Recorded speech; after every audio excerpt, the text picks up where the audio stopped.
What's up, everyone? Welcome to Program Your Remote. Today we're going to be doing a cabin air filter change on a Ford Explorer.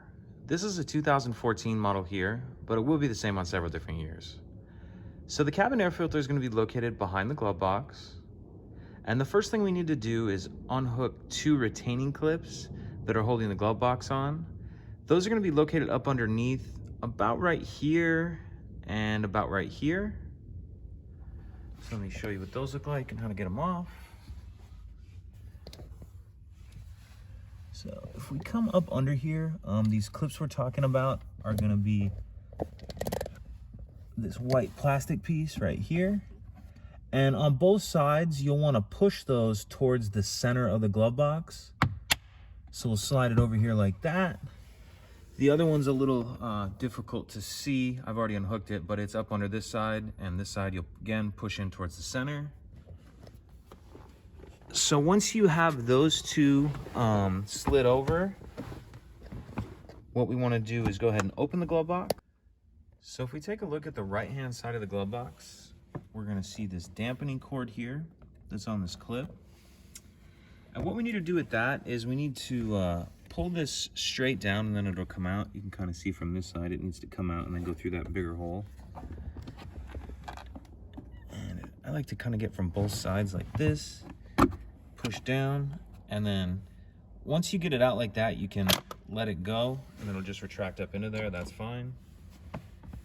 The next thing we need to do is there's two clips on the top up here that are you're not going to be able to see, but I'll show them to you once we get this out. You need to pick up on the glove box just a little bit and then press those two clips. That's going to allow the glove box to come down, and it'll kind of just come off of there. That's fine. Now if we take a look up under here, I'll show you those clips that I just had to push down.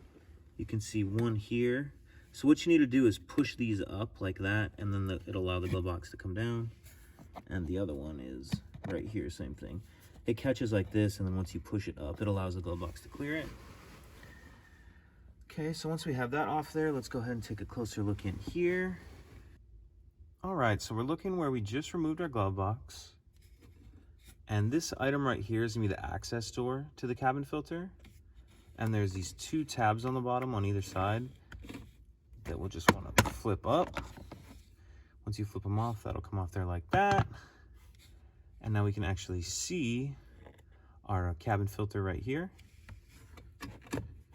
Get a hold of that and pull it out.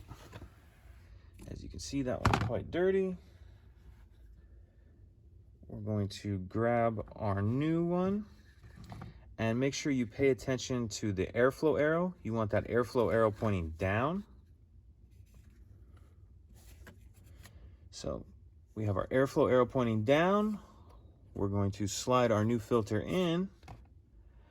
And from here on out, you'll reverse everything we just did. Put the cabin filter access door back on, put your glove box back on, attach the dampening cord, close the glove box, and then don't forget to slide those two retaining pins back in, those two white ones that we undid at the beginning. So that's it. If you have any questions, please let me know. If you could take a second to like and subscribe, it helps us out and I'd appreciate it. Thank you.